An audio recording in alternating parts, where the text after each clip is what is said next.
booth with the Buyer's Choice Home Inspections, our primary brand.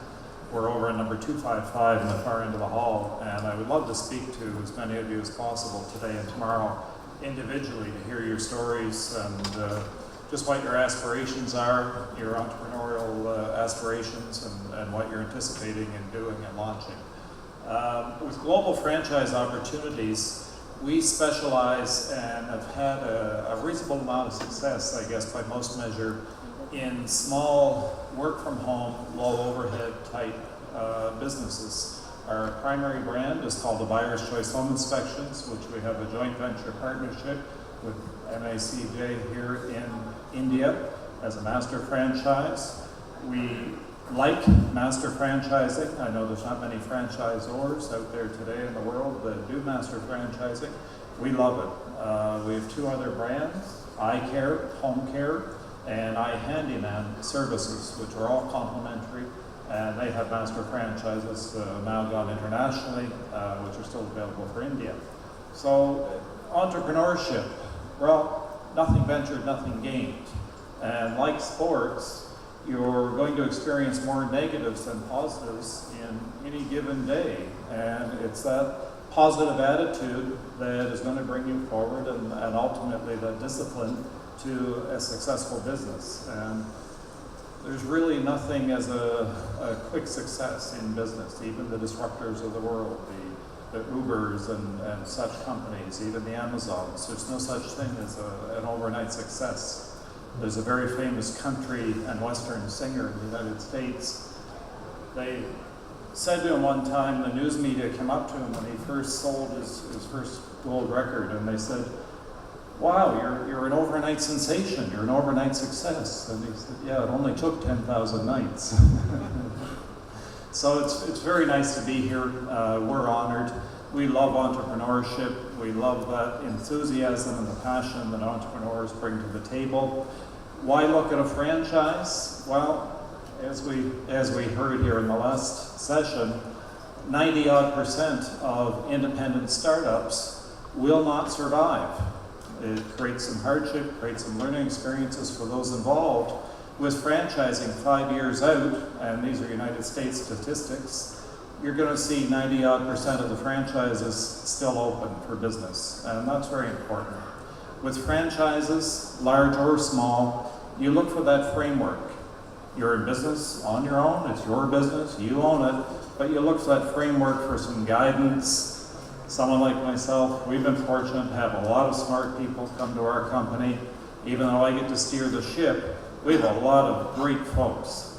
And when you take the marketing horsepower that we can generate together as a group, the smarts, the buying power, and then add that to something as a service that consumers will spend money on, boy oh boy, that's a winning combination. And it never fails that a lot of smart people around the table will come up with a better idea and a better way to skin the cat, so to speak, than one person individually. Good morning, everyone. My name is Parag. I'm going to talk to you about my experiences in life, what I think is important for an entrepreneur to be successful. No matter what stage he is, whether he is a first generation entrepreneur, he is a startup, or he is a matured enterprise, there are 5 things one has to keep in mind. One is what is traditionally known as 3 C's of entrepreneurship. That is creativity, critical thinking, and communication. These are obviously very important. How does one foster creativity? Can you make an individual who is otherwise doesn't consider himself very creative? Yes, it is possible. At my incubation center, we have incubated more than 6 products in the last 1 year. And these are students who have just done their BCom or BBA or some such thing, came from reasonably good families. Some of them did not, but it's okay. I mean, they came up with ideas that are very good and they never thought they could think of it. So creativity is possible. Critical thinking, I think, requires a lot of change in mindset. Look at the history of the world. Socrates, the great philosopher, believed that knowledge cannot be transferred to somebody else. It's resident in a human being. You should know how to ask the right questions. Unfortunately, our education system forces you to chase the right answers, whereas you should be actually framing the right question. So So when Albert Einstein was once told that if you had 1 hour to live on this earth and you have to solve a problem, what would you do? He said, I'll spend 59 minutes framing the question. I'll find the answer in 1 minute. So to prove his hypothesis, what Socrates did was, he drew a square on the sands of Athens and called a 12-year-old slave boy who in his entire life had never learned numbers or did not know any alphabets, nothing, unpad gawara. And he drew a diagonal on the square and he started asking me questions. At the end of 45 minutes, so the folklore goes, he had solved the Pythagoras theorem. So when you ask yourself the right question, critical thinking is about asking yourself the right question, is having that humility. And the third is, of course, communication is very important for any leader. You're a startup or an existing enterprise. Communicating with all your stakeholders is extremely important. But there are two more things that I want to talk about, which are even more important. One is trust. Trust is a very ambiguous word. And one of the things about critical thinking is you should not use any ambiguous word. You can't be talking about happiness, success, sadness. So happiness may be something else for me and happiness may be something else for somebody else. Somebody may find happiness in having a glass of whiskey, and I might find happiness in seeing Dhoni hit a six. For anybody, happiness definition is different. So what is trust? So I began to kind of start looking at what is trust. And I realized, I remembered my first customer. I want to tell you a story about my first customer. When I began my lab way back in 1984, and much like you young lady, I got a job at TCS, and I was offered a princely salary of 2,500 rupees, which was a lot of money in 1984, 32 years ago. And I said, no, I want to start my own because I was very passionate about photography. So I began my lab, and for the first 7 days, like any MBA, I thought I'm going to sit in an air-conditioned executive shack with a pretty secretary and I'm going to dictate letters. And I had actually hired one. And I would go out every half an hour and ask her, "Kuch aaya?" And we received anything. She said, "Nahi aaya." At the end of the third day, she said, "Sir, don't come every time. I feel bad, telling you that nothing has come. When it comes, I'll come and tell you." So we didn't receive a single film for processing. So I decided to pick my bag up and go into the market. I said, "This can't go on. This way I'll sing." So I picked up my bag and I went into the market. I went to one of the stores, and which was owned by a person called Parag Shah. But this gentleman used to send 100 films to Mumbai for processing, which was huge in those days. Because the ratio of cameras per person was 1:10,000. For every 10,000 people, there was one camera in India. Otherwise, everybody had 3 or whatever. 120 format camera. Bao Bhai told me, "Kya hai?" I said, "मैं snatch से आया हूँ. Time नहीं, get out." I swallowed my pride. I went back. I wanted to punch him in the face, but I said, "Look, this can't be happening." I said, "I'm not going to give up on this guy." So I went to him the next day. I went to him the third day, 4th day, 5th day, 6th day, 7th day. 7th day, he said, "Sit down." "Kya hai wo?" I said, "Give me some work. I need work." He gave me 3 films. Process them and I was so excited. 3 films that finally got processed. I ran to my lab, I printed the film, came to him next day, and I gave him print. Saw them and he threw them at me. He said, "Yaar, kya kachra bana ke laya?" I was crestfallen. So immediately I said, "I'm sorry, but can you give me one more chance?" I didn't say settle the bill and I'll go. I said, "Give me one more chance." So I rushed back to my lab. I sat all night. I printed the print, took them back to him next morning. And he looked at them very seriously and said, and he kept it aside. I said, "Wow, you don't give me 100% of your work. Just give me 5% of it. 5% is enough for me. So 5%, 5 films are enough for me to break even." So the focus of a first generation entrepreneur should be to break even. It's not about eyeballs, it's not about pay-per-clicks, it's not about footfall. It's all about breaking even as quickly as possible. If you are a small and medium enterprise, 18 months is the maximum time you should give yourself. And this has been my experience having mentored over 200 students to become entrepreneurs, some of whom are sitting here. I think Nikhil is here, right? So I went to Baobab, started giving me work, and then it reached a point where I started getting 95% of the work. And we had reached a point where we were getting 3,500 films a day by 1990. By 1990, Babu had grown old. He would come every Tuesday. Then he stopped giving me film, but he would still come every Tuesday. And every time he would come, my secretary would come and say, "Oh, Babu, I should make a dirty face, smoky face," and say, "Oh, Babu, I." Upset, I would go out and I would receive him and I would get him inside. He would sit down, have a cup of tea, and then he would go back. One Tuesday he came and said that, "Parag, I don't think I'll be able to come from next week." I said, "What happened? You're going out station somewhere?" "No, I'm not well, I'm not feeling very well." So what happened? He said, "I got liver cancer." It was about 80 years old. And I said, "Okay, I'll come every Tuesday." So I would go every Tuesday. I went there for about 3 months. Every Tuesday I would go and have a cup of tea. I don't know how many of you have read a book called Tuesdays with Maury. And in this book also, there is a conversation between a teacher and a student.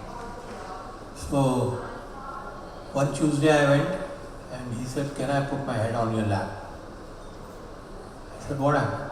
He said, "I just want to cry my heart out." And he cried his heart out on my lap. And he said, "Parag, you're a good man. You respected me even if I didn't give you work.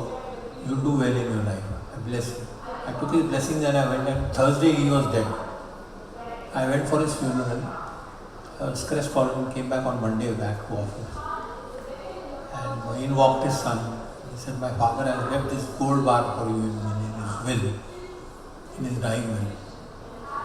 I said, "I can't take it." He said, "I can't take it either." So we both decided. That time that used to cost about 2 lakhs. I added another 2 lakhs. We made a fixed deposit. And we were making 40,000 rupees a year from it. We were educating 10 children every year. And that's what we've been doing for the last 30 years now. That's the power of a first customer. Your first customer is extremely important for you. So, never forget your first customer because he gives you trust, not money. Very important. Second is, what is trust? Trust consists of the following. When you say, "I trust you," it means that I am risking, I am becoming vulnerable to you. I am giving away a part of myself to you, I am exposing a part of myself which I should not be exposing to, right? So that's when you say, "I am taking a risk." When I am saying I am trusting you, it means I am essentially accepting a risk. I am becoming vulnerable to you. So what does that break down into? It breaks down into 3 things. One is ability. What is ability? Ability means, supposing you wanted to, take, let's say, skydiving, and you were to go with somebody. So whether that guy has ability to do skydiving, you have to find that out. He has to have that ability, right? Now, you can't expect him to repair your camera for you. He can only take you for skydiving. So ability is specific to that individual.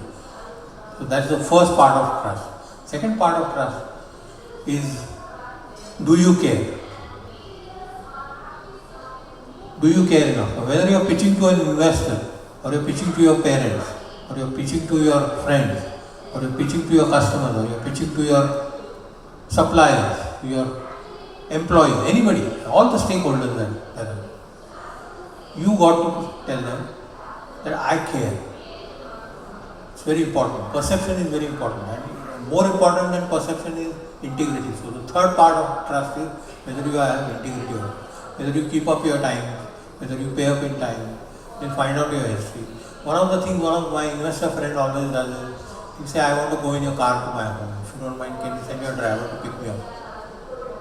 So my car will go and he will ask the driver, he'll ask the guy who is investing in that company, he will ask the driver, "How long have you been working with this company?" He will say, "Sir, 20 साल हो गए." "कितने बजे साहब आते हैं?" Make a very casual conversation. He said, "Comes at 9 o'clock." Then he will be happy to invest in that company because he knows that he keeps his employees happy. Trust is built like that. Trust doesn't get built by showing or saying something. It's something which is very organic. It needs to be built over a period of time. And that can only come with your own conviction in your own idea, your passion and your commitment. And the fifth thing I want to talk about, I have spoken of critical thinking, creativity, communication, trust, and fifth and the most important thing is empathy. To be able to put yourself in the shoes of others.